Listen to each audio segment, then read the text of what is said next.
it this evening. If anyone would like to, turn camera off because they don't want to be recorded, totally understand. And then, Bren, I'll kick it off to you. Thanks. So this is just an overview of what we want to cover today, just to give you an idea. I'm going to kick it off. I'll lead the beginning. We'll do a couple introductions. We have John, our executive director here. Thank you, John. And then I'll pass it over to Tony for the second half, and then I'll wrap it up with like some next steps at the end. But here we go.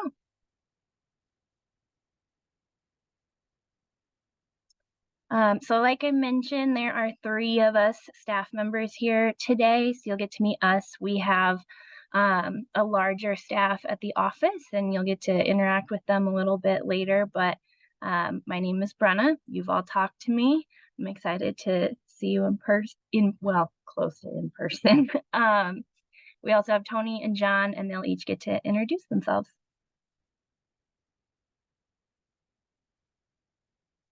So I am an alum.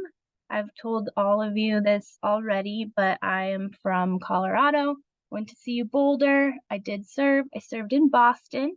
We'll talk in the benefits section about the Siegel Education Award that you earn after you serve, but I used mine to travel.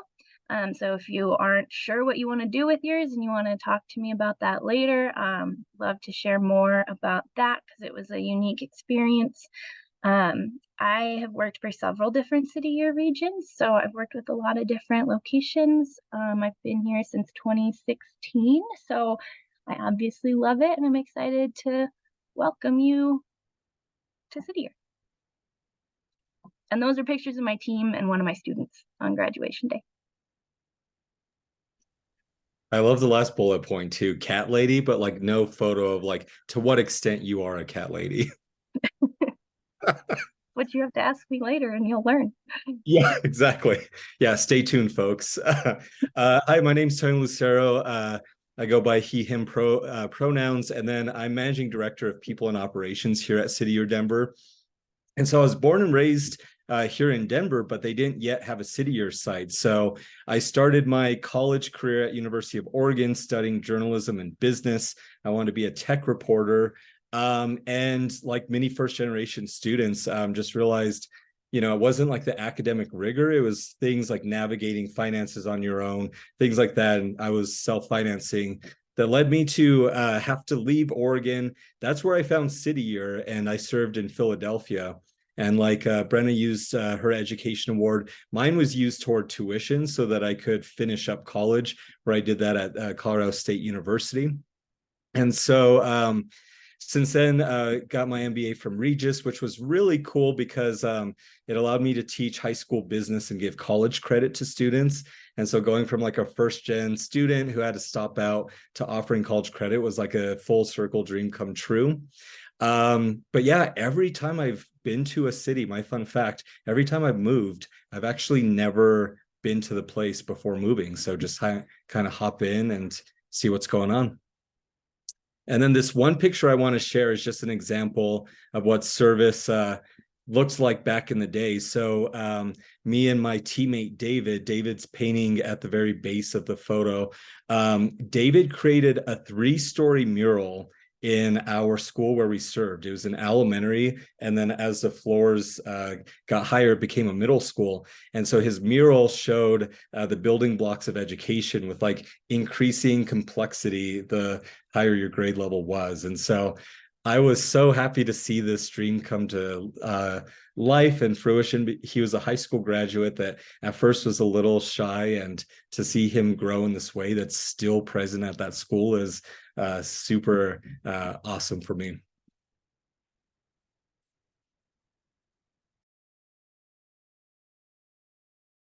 Well, hey, everybody. John Albright. I am the executive director of City Year Denver. Super pumped to be part of the City Year team. Have been at the site for about a year and 3 months. Before that, I was working in public education districts in the Denver community for 20 years. very non-traditional career path. I've been a TV producer. I've been a radio, board ops person, worked in all sorts of things in public education and policy strategy and programs. And just excited to be at City Year because of the impact we have with students in schools and with our core members. So thrilled to meet you all and to welcome you to the City Year Denver community. Grew up in Memphis, Tennessee, and decided at the age of 18 that I wanted to explore somewhere very different. And so moved to Colorado, been here about 30 years now and love it. And fun fact, obsessed with the outdoors in Colorado, a lot of different things, and also with music. I play music, I go to see a lot of concerts, and very eclectic set of tastes in music. So I'm sure we'll all get to talk about that at some point. Thrilled you're here.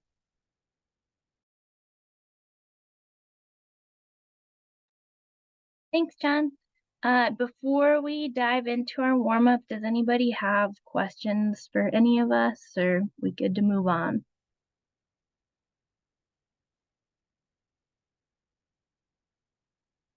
Cool. Just wanted to make sure. So we're going to start with a warm-up question, just to see who's in the room and get engaged. City Year has a really strong culture. You'll start to learn about that on your first day. We have a lot of callbacks and a lot of different terms that we use during service.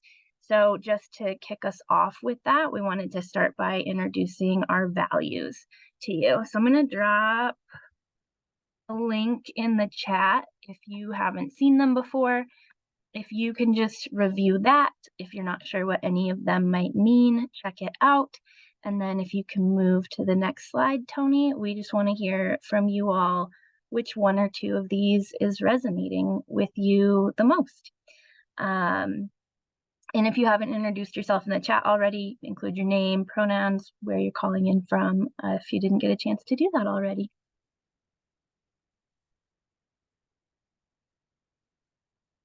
And just for me, service to a cause greater than self, I think is one that is always top of mind for me. I come from a family where everyone worked in public service, and so that's what drew me to City Year and keeps me here.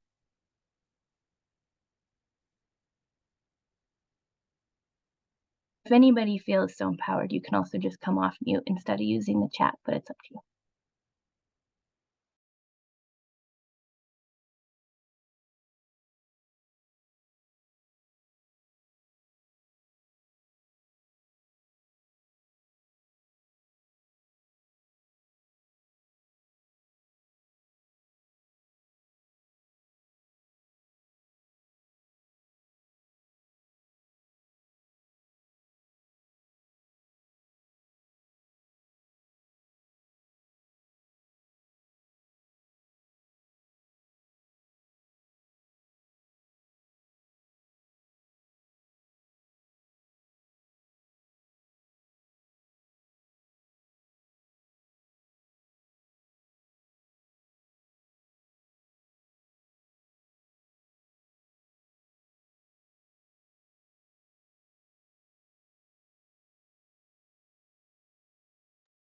I love this. This is a good mix of different things standing out to folks.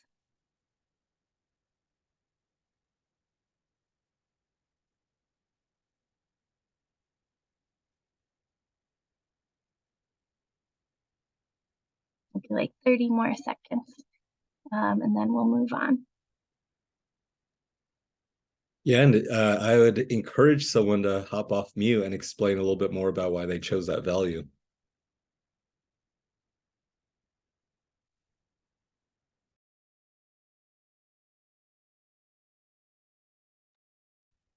Hi. I chose empathy because I think it's really helpful when working with other people. Can really help like connect to people and like better understanding just of their background. Sorry for the noise. I'm at my college right now, so the college background noise is yeah. Lucy, thanks for sharing with us, and we could still hear you clearly. So Zoom was able to mute out a lot of the background noise. And yeah, I absolutely agree with that. The value that stands out to me at the moment is also a belief in the power of young people, which I saw in the chat. And I served a sixth grade classroom in Philly, and from that experience on to like teaching in high school or being an impact manager in elementary schools, regardless of grade level, it was just fascinating to see how students were so encouraged to bring community into their schools, and the ideas for after school programs that helped us to like facilitate that and be co-created with students was really exciting, regardless if it was elementary or high school levels. And yeah, Brenna and I are sixth grade buddies for our core years.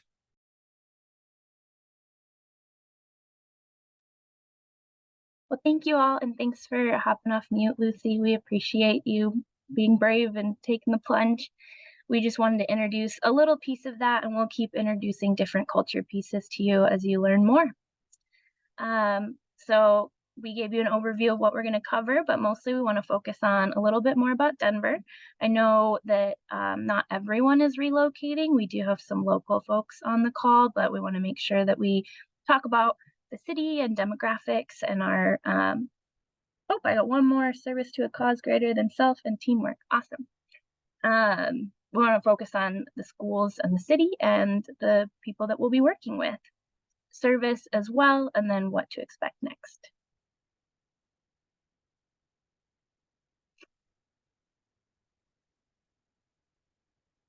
And yep, thanks, Tony.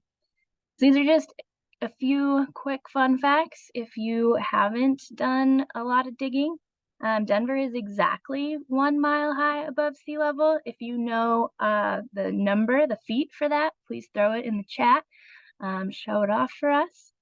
One thing, I mentioned this in the housing manual, but I'll share it again here because I think people are, thanks Nick, crushed it. I'll say it again here because I think people are often surprised when they get here, but Denver is the Queen City of the Plains. So we're actually in the plains. It's pretty flat. You can see the mountains. They're beautiful, but you will have to drive a little bit to get there. So I've had people show up and tell me like, oh my God, this hike I wanted to do is like 2 hours away. Yep, we are the Queen City of the Plains. We have awesome weather, so get excited about that, and a lot of sports teams. And then we collect more for the arts. That includes drama, theater, museums, all sorts of things here than any other city. And we have a huge city park system. And that's oftentimes one of the things that core members tell me they love is like going to all these different parks. They go hang out in the park together on weekends. And so hopefully you'll get to explore those too.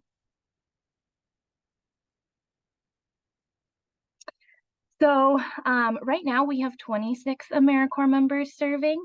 So that'll be similar to your core as well. We also have 6 people serving right now that are going to be coming back next year. They're going to be teaching fellows with us, working on getting their license. And Tony's going to share more about that program closer to the end in case you're interested in pursuing education as your LACY or Life After City Year plan. So you will have some folks around you that you can get to know that have already done a year of service and can share more. We're going to be serving in 6 schools next year. So 3 elementary schools, 1 middle school, and 2 high schools. This is my plug again for middle school. They are the best. They are hilarious. Check out the school map if you haven't already, and you can look at where all our different schools are.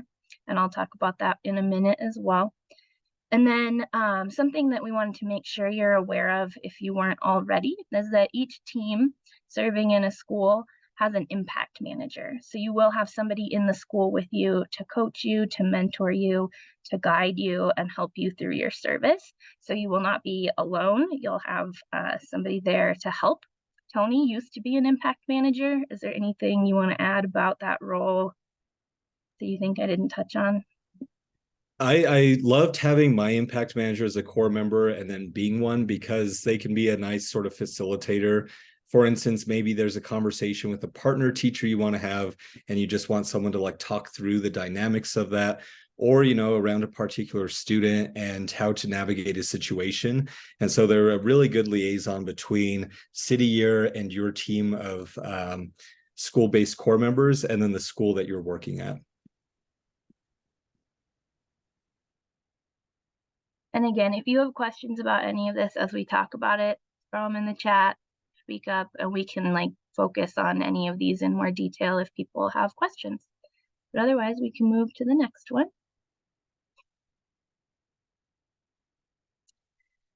This is just a sample day in the life.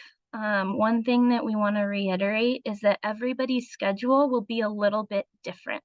So we can't tell you exactly what your schedule will look like, because it'll be based around like your classroom and your students and what their schedule is like. So all of these are just samples. Another pitch for our panel next week, though, we will have 6 currently serving AmeriCorps members on a panel to answer questions for you all. I am going to ask them to talk about their schedule so you can get a better idea of what their day-to-day is like. But we did just want to cover here like a sample. Generally, you'll start around 7 a.m. You'll start with your team to meet. You'll greet students as they come inside the school. You'll head to your classroom with your students and your partner teacher. At some point, you'll get a planning period with your teacher to check in, make sure you know what's happening that day or the next day, plan for different small groups or lessons. And then you will also have small groups or one-on-one time with individual students during the day. You will have your own lunch, but we also support our students during lunch. That's a great time to talk in with or check in with them and talk about how they're doing.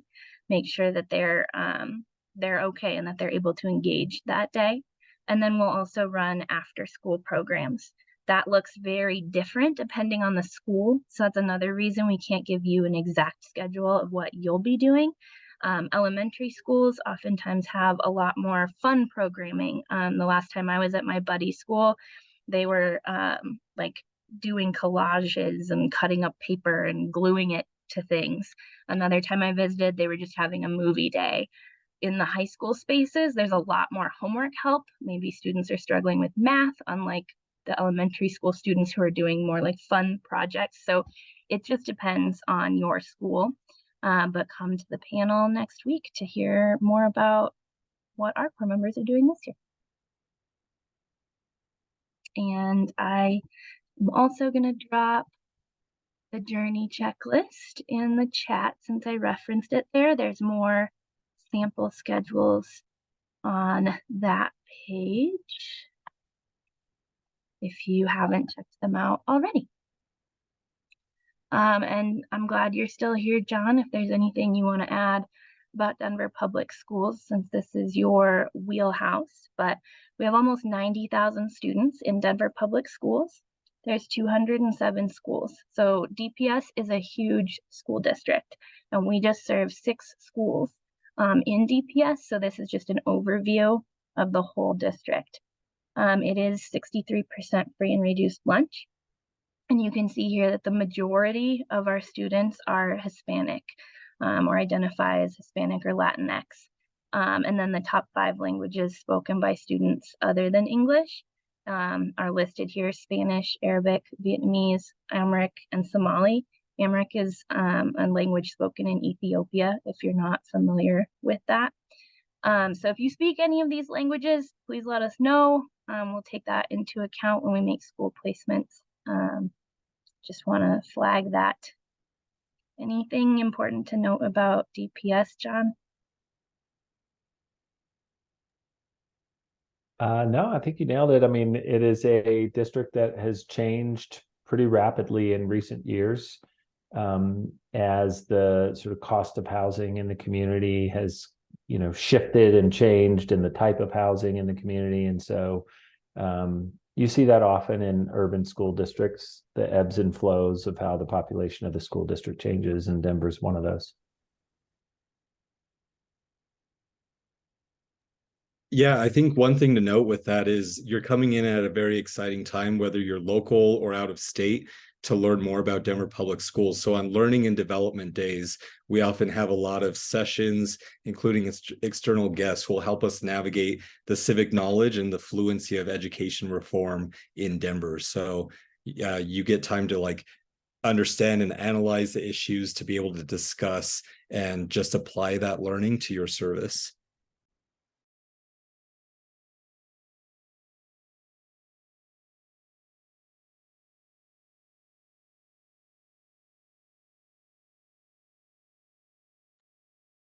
Sorry, Brenna, you're on mute. Thank you. This is just a snapshot of the map of our schools. And like I said earlier, you can check out the housing guide to see the interactive map. I also explain a little bit more about each of our communities in the housing guide. If you are local and haven't checked it out, you can still go there to learn more about the schools and communities. In general, we're serving in South Denver. So if you are looking for housing, those north areas maybe aren't going to be where you want to focus your search. So you can look at the southern neighborhoods that I listed in the housing guide. But in general, we have a group of schools in the Southwest. You can see Johnson is labeled there in this image. And in the Southwest, the majority of our students are Hispanic or Latinx. We also have a large Southeast Asian population. And so you'll see like a diverse mix of students down there. And then we have one school that's much closer to our office. So that's much more central. That's an elementary school. And then our schools on the east side that you can see over here are just very diverse in general. We have students coming from all different types of backgrounds. And that's a high school and an elementary school over there. And our office is also very central. So we can move on. Thanks, Tony. So we did just want to pause. Like I said, if you have questions, if anything resonated with you, please speak up. Let us know what you're thinking about, what you're wondering. But otherwise, if you can just share a little bit more about what you're thinking, either what you're excited for if you are relocating here, or if there's anything that you didn't already know about our schools or communities, please drop it in the chat.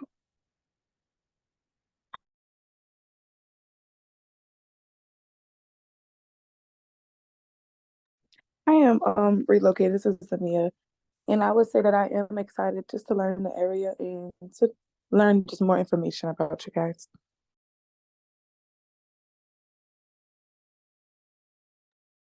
Yeah, we're excited to have you coming from New Orleans.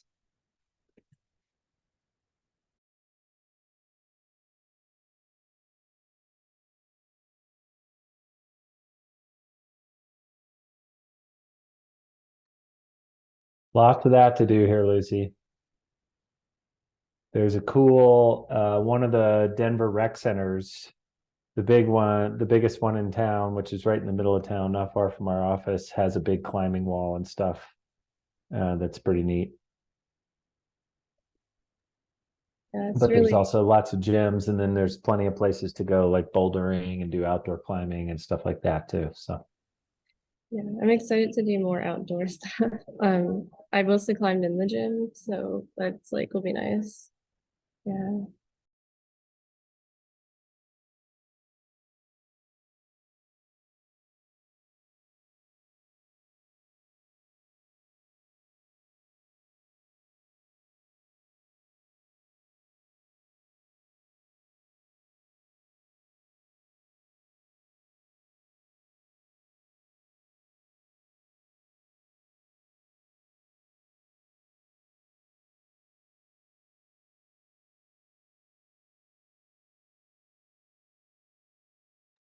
Awesome. Thanks to everybody who shared. We can move on. I think I'm going to pass it to you, Tony.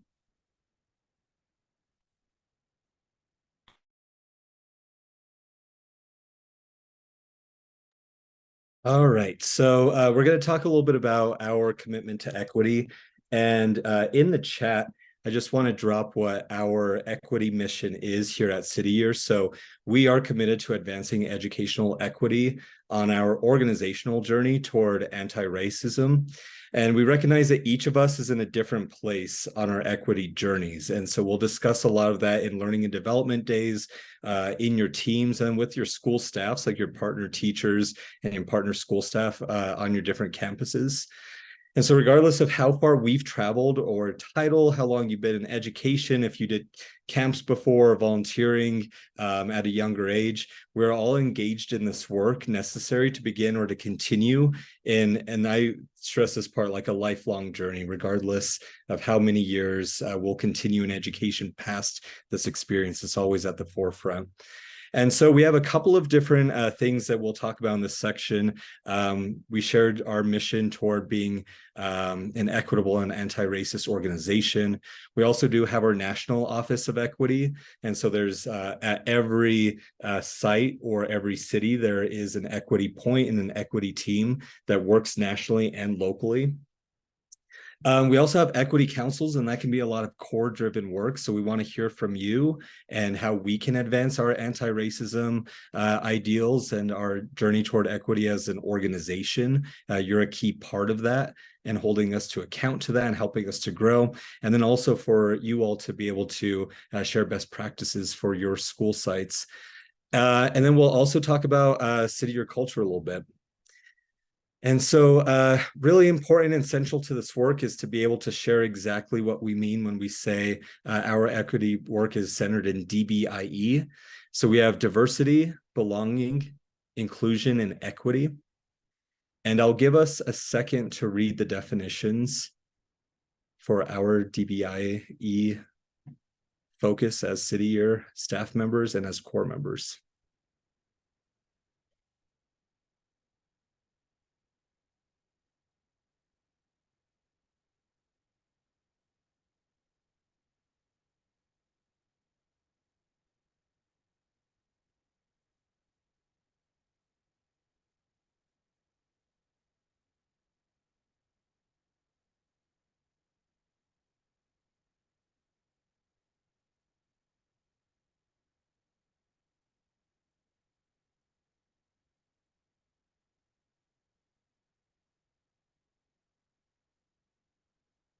I think one of the profound experiences of City Year is the DBIE work that we're all about to engage in the next year. And so whether that is as a staff and core member, us working together within our own community as City Year folks, or when you're seeing equity or inequities that exist on your school campus, and really being able to learn like what's the background, the context, the ways that we can move the needle, and whether that looks like after school programs that your students want to co-create with you, or taking part in community service in your neighborhoods where you serve to learn more about the history. A core year really gives you an awesome in-depth look to understand the complexities in any community and within your school communities, and for us to advance that work for ourselves and our own internal learning.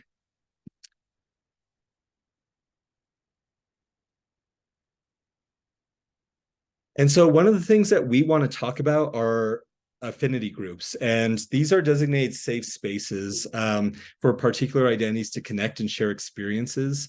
And we found that to be very valuable for core members to be able to discuss with staff members, or in communities of only core members. And so we give the option for both, and this includes both opportunities that are internal to only us, but also for us to bring community leaders across Denver to engage in this work with us and to push our thinking.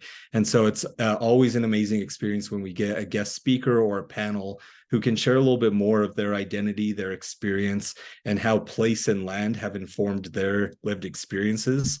And so in Denver, we have a BIPOC affinity group. And throughout the year, we're really exploring opportunities for community building, dialogue, and even events to host. We also encourage and support core members and staff to develop different affinity groups. And so every year, that's one of the great things about our flexibility, is that depending on our core and the demographic makeup or a push that they really want to receive in their own learning, we facilitate the spaces for those to be created and then to have that as a through line in your service here.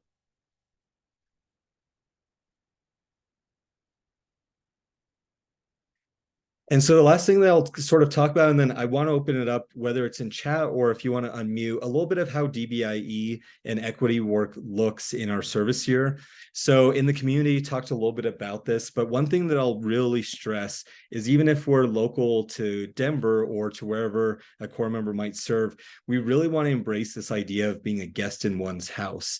And I think that really benefited me as a core member and as an impact manager, where I could step back and really listen. And so like an opportunity to ask students about, their experiences, why a family, we're a school choice district, like why a family choiced into a certain school. There's a lot of different school models as well. And so like your older students can probably attest to why they chose a certain high school, or maybe the electives they chose, college and career pathways, things like that.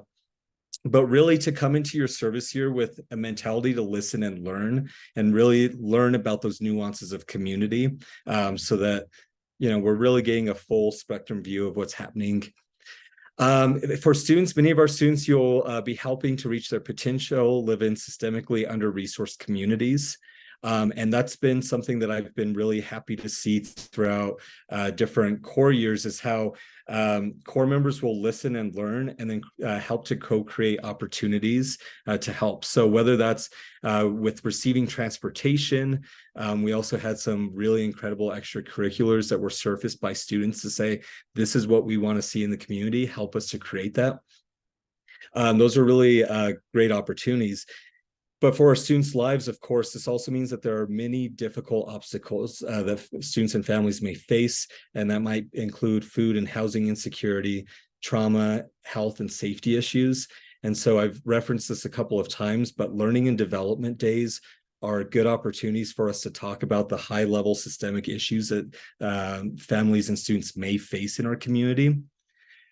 Also, I think this is a really good opportunity of where your team and your impact manager really create space and dialogue to talk about these issues, and for particular students where they may have discussed an issue with you and to say, I've now heard this story, how do I best connect resources to the student and to this family? And so that goes to the team portion. We're going to serve on a diverse team of 6 to 12 AmeriCorps members that is led by an impact manager. And so that's a staff person who oversees your training, manages a school partnership, and then really helps you in service delivery on a much smaller level. And so I'll just pause if anyone has questions about what learning and development days look like around DBIE or school service.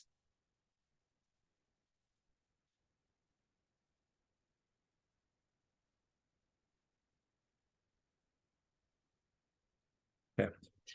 Well, if any other questions come up, if you're like me and it takes a few minutes to process and you're like, I really wish I thought of that question, just drop it in the chat and we can address it at any point. Okay. All right. So now the fun part, benefits. Benefits are really important here, and there are several outstanding benefits that we provide. So please make sure if there's like tiny detail questions or big picture, to feel free to ask those throughout. So I've highlighted a few benefits. I know this is a long bullet point list. I've highlighted a few in bold that I think are really important for you to factor in. And so the first is food assistance. That would be roughly $200. This would be per month. And so what we do is we set up a partnership with our state EBT and SNAP benefits team to provide food assistance for you. And so that $200 is preloaded onto a card that you can use at any store. This will go not for like already prepared food. Brandon and I can talk about all that, having lived our service here with the food assistance program. But what we do is we rapidly work to set that up with you and the state team so that you have those benefits as soon as possible. And then, yes, they'll automatically reload per month, and you'll receive a designated date per month that will happen. The other thing to note on the left-hand column is the biweekly living stipend. So that's $1,000 every 2 weeks, so $2,000 a month. And so we also host a lot of trainings, and this is another part to talk to impact managers and each other about best practices to maximize your stipend. Like John mentioned, there's a lot of free events in Denver, and Brandon mentioned this too. So core members will really work together to share like free events. A library card is also really useful in this extent, because then you can reserve free museum passes or other things through the library. And so it really does become like how to maximize that stipend and find free opportunities when possible. We have a variety of mental health resources as well. We've talked about equity issues a few slides ago, and many of you have worked in education in some context. Some of you are new to it. Regardless, it is always something that as educators will need to grapple with, is experiencing students and families who are having struggles that are really difficult to hear and to experience, and to see that sort of secondary trauma that may happen at a school community. And so I just want to make sure that you all know there's a variety of options that are flexible too. So they don't require in-person appointments, that you can call at any time or schedule a Zoom meeting. Finally, the last one I'll just share is a public service loan forgiveness program. So yes, we get the education award, and that will be $7,400 to put toward college or paying off college. But the public service loan forgiveness program is instituted by the federal government. And so folks who work in education or nonprofits can receive loan forgiveness after 10 years of consecutive employment or being a core member at a nonprofit or an education organization. And then you're also paying student loan payments within those 10 years. I'm excited. I'm about to get my loans forgiven. And so it's a great program. And I'm always happy to talk to anyone who has loans to see how to navigate this process. Last thing that I'll just highlight, I lied and said that public service was the last one. We also have a MSW intern, so Master of Social Work, who's on hand. And it's always been an awesome resource to be able to talk to someone in person. And so it goes towards our mental wellness initiatives.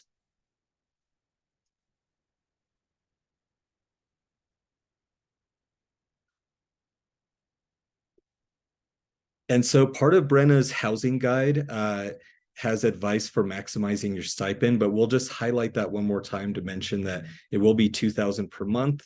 And so learning how to have your budget created is super important in our service here. Other thing that I want to note for anyone who is out of state is our relocation and transitional housing policy. So if anyone is relocating for their service year at Denver, 50 or more miles, you do qualify for two different benefits to help you with that.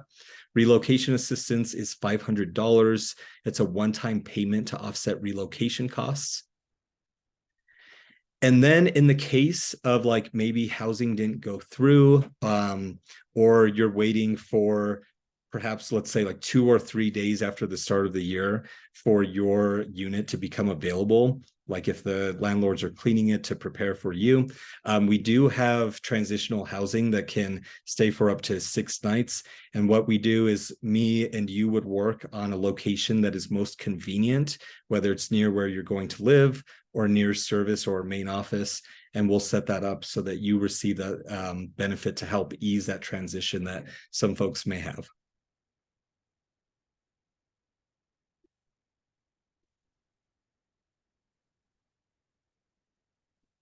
This last slide, I know this is a ton of text. What I will just share with you is that these are sort of additions to what I was saying about mental health and wellness.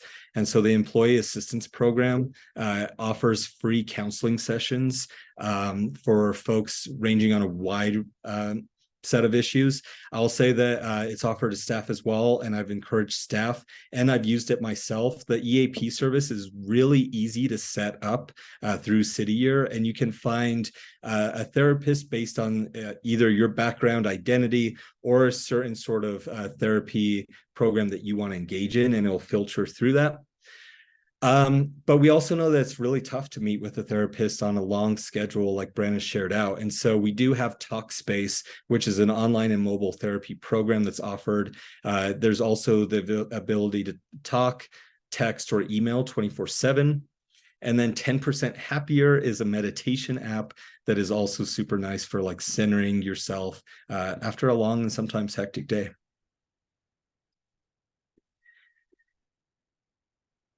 Last thing that I'll share in the benefits is sort of like the what's in it for me after I've given this awesome year of service. And the Education Award is the main benefit that we like to share right away. And so it's the Siegel Education Award, and it's aligned to the Pell Grant. So after the end of your service year, you'll receive $7,400 to be able to use. And so this can go toward furthering education if you want to finish an undergrad, start an undergrad, or go to graduate school, or if you want to pay off any debt that exists. And that would mainly be like public loans, not so much private loans. The other nice thing about this is that over 100 colleges and universities have partnered with us nationwide. So let's say, for instance, you want to go into social work after your service year and you're like, I worked with the counseling team. I love what they do for students in the community. I'd like to do that myself. You can look through our list of university and college partners, and sometimes they'll offer us an extra scholarship, or they'll double what the Education Award is. And so suddenly you're able to much more capably afford a graduate degree. Brenna, is there anything that you'd like to share about the Education Award and further details? No, I just dropped more about how I used mine in the chat, but people can check it out on their own. Yeah, and I think that'll be really important as you all join the course. Talk to anyone who has been an alum, and there's a lot of different ways that they've done it. The last thing that I'll just share about the Education Award is that you can use it for up to 7 years. So there's no rush to be like, oh, I have to go to grad school or I have to pay off loans right away. You do have time to be able to determine how you best want to use this. And if you request an extension, they'll give you another 3 years. You just have to actually like call AmeriCorps, but you can extend it if you're still not sure after 7 years. On the second part, I talked about university and career partners, but I mentioned social work and education.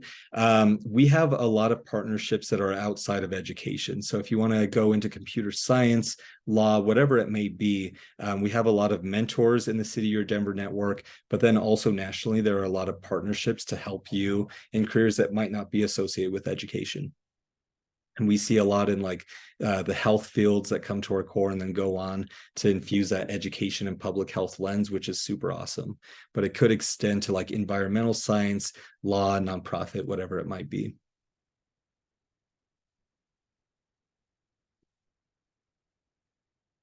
And I think you all might want to hear a change of voice. So I'm going to ask John to step off of mute and share a little bit about the Teaching Fellows program, which has grown under John's tenure.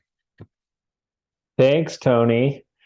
Yeah, I'll just, before I jump into this, I'll share one more thing about the sort of career paths from the previous slide. You know, we have board members and associate board members and partners representing everything from higher education institutions to corporations to nonprofits. For example, you know, on our board, we have people from Amazon and Deloitte and PwC and Comcast and Starbucks and Salesforce, you know, so a lot of the large companies that have a presence in Denver, we partner with, and, you know, they're certainly eager for talent as well. So those are, that does create opportunities too. So goes well beyond just sort of the general education or nonprofit sectors. In terms of what we're doing with the teacher fellowship, this is an incredibly exciting thing that's happening in Denver. Denver's only one of 3 sites out of 29 City Year sites in the country that has the teaching fellowship. We were the first to start it, and we're in our 4th year currently. We've produced 12 licensed teachers through the teaching fellowship program here. And next year, we're going to have 6 teaching fellows. So doubling the size of our current cohort to 6 teaching fellows next year. So we really have created a bona fide pipeline for teachers in the public schools. And all of our folks who get licensed have the opportunity to be hired basically right away, right? They all end up getting jobs. And so if that's a path you're interested in pursuing, by committing to the teaching fellowship, doesn't mean you're committing to be a teacher, but it does mean, committing to a program where you can gain your teaching license. So basically what it looks like is, you can serve 1 year. And then if it's required that you have an undergraduate degree already. And so if you've served 1 year of service and you could sign up to come back, you could apply to come back for a second year to be part of that teaching fellowship program.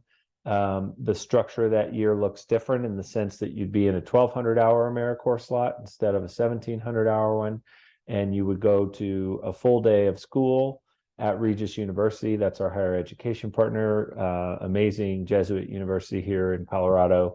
You would go to one day a week of coursework. It's master's level coursework, right? That's teacher prep.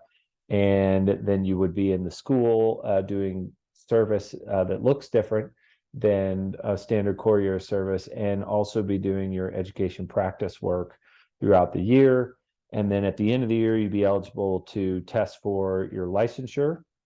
And then you could get a job being a teacher. You could then continue on with Regis and gain your full master's by doing additional coursework after the teaching fellowship program. Lucy, saw your question. Yeah, I don't think age, so you have to fall within the eligibility to continue service with City Year, so in that 18 to 25 range. And to be a teacher fellow, you would have to have your bachelor's degree already. There are other pathways to teaching. One that's really exciting in Denver, I'll give you an example. We had a core member last year who was a high school graduate who was a 19-year-old serving in an elementary school, knocked it out of the park. The elementary school loved the work she did so much that they hired her as a paraprofessional, right? So she did one service year with us, but then got hired by the school to be a paraprofessional. Denver Public Schools has a program where they hire paraprofessionals and then pay for their school at University of Northern Colorado's urban teacher prep program. And it's a fast track to licensure. And so she's now in that program, and the district's basically paying for it all while she has a full-time paying job with benefits and everything with the district. So there's other paths if that's something folks are interested in too. Oh, gotcha. Yeah. Yeah, you'll be eligible, Lucy, if you're eligible for this first year. Even if you are near the cap, you can still come back because you were eligible for your first year. So it wouldn't be an issue. Thanks for clarifying that, Brenna. Yeah, the other thing that I'll just share from this slide is how much support you receive. And so it's incredible to start full-time teaching if you have a full-time mentor teacher who's there at the school campus with you. And also we have our director of teaching, learning, and development who works with the teaching fellows. And so just to be able to have two different educators who are, talking about lesson plans and instructional design, who are really boiling down into state standards and how to make sure that your lessons are rigorous and meeting student needs. It's a fantastic program, and one that a lot of educators would benefit to have early on as like an on-ramp to, really becoming strong curricular designers and facilitating really engaging lessons. And I'll just add one more thing too. The other thing, if you think about it from a school principal's perspective, you're getting the opportunity to do basically a full year interview with someone who has already served 1 year probably in your school as a core member. And so they know the students, they know the staff, they know the school community, and then they're spending their second year there as a teaching fellow. Then they're a licensed teacher and you have the opportunity to potentially hire them, right? So what a tremendous way for folks to build that path into education by having a very solid footing and relationships in school communities already. And so that's one of many options that you would have after service year. And so a couple of other career partners, John mentioned a few in the corporate sector in particular. Here are just a few in addition to that. We have Teach for America, TNTP, and their Teaching Fellows program. Peace Corps is a very popular AmeriCorps a fellow program that we partner with quite a bit.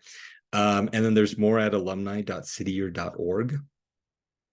And so on the note of alums, we'll just share sort of the diverse fields that our alums get into after their service here.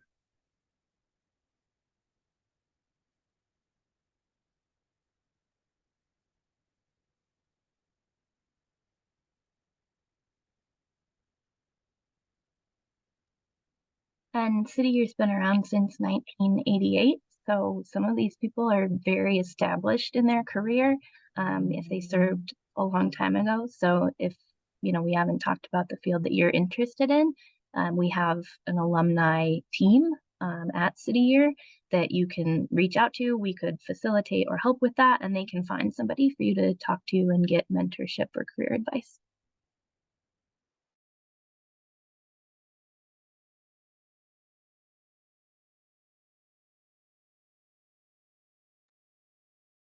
And then also just as a reminder, if you want to continue your education after your service here, we have more than 100 school partners that can help with additional scholarships or match our education award. And yeah, just speaking personally, I received 2 education awards. I also had the age 25 eligibility question with my own service years. And so it was a fantastic way to be able to finish with much lower debt. And thank you for dropping the list of our university partners, Brenna. And so I'll kick it off to you for our next section. Thanks. I'll keep it short. So right now, focus on that journey checklist that I've sent you. I dropped it in the chat earlier. Make sure you're ready with all the steps on that prepare page. Especially, like I'll say again on the next page, look for your identifying documents. If you do not have those, you will not be able to start. We just don't have a lot of flexibility on that. So please check out that journey map that I already sent you. And we are kicking off the relocate and register section with our Workday onboarding. Most of the people on the call here, I think, have completed your onboarding, so thank you. But I know there's a couple people that still haven't. So the first thing that you need to be focusing on is completing that Workday onboarding by May 19th to make sure that you're on track. If you have any trouble, let me know. If you have trouble logging in, I will drop the phone number to call to get your password reset in the chat in just a second.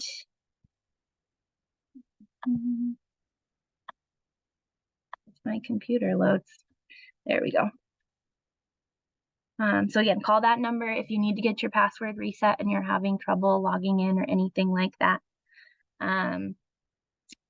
And then we do have that core member panel coming up next week, a week from today. There's 6 core members that are excited to share more about their experience, talk about their core year, and they'll be able to just be open with you about, what has been exciting and fun and what's been hard and like what they wish they had already known ahead of time that they want to share with you. I'll be having more sessions during the summer to support with housing and registration, so just stay tuned for that. If you ever have questions for me, schedule time. We can chat whenever you want. But please come to that panel because they're excited to share more. And then just like I said, that number one thing, find your social security card. You can do your social security card and passport or legal permanent resident card. And then you can do your social security card, birth certificate, and government issued photo ID like a driver's license. But I can never say this enough.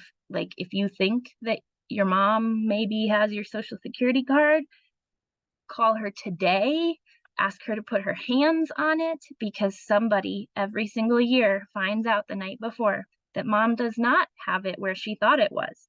And you don't want that to be you. You want to find out today where it is. So don't be that person at registration that can't get started because it will delay your start date and your pay and all of that. So please just look for that. Let me know if you have challenges or reorder anything that you need to. After you complete your Workday onboarding, you'll get some emails about background checks. Those will come from TrueScreen and FieldPrint. So if you have trouble with those, reach out to me. I'll be sharing a little more info about how to complete those soon, but just know that those will be coming after you do your Workday onboarding. And then closer to our start date, you'll also get an email from My AmeriCorps. So stay tuned for that. That's how you'll set up your AmeriCorps account so that you can earn hours. And then in the future, that's how you'll get your education award. And then I believe, yep, just time for Q&A. If there's anything you're wondering about, we built in this extra time. Wow, I'm so proud. We did it in an hour. We didn't go over. This is incredible. But we built in extra time at the end. We want to hear from you. We want to know what you're wondering. If there's anything you're nervous about, how can we support you? So you can even stop sharing your screen if you want, Tony, so we can see your face, and we're ready to hear from you if there's anything on your mind.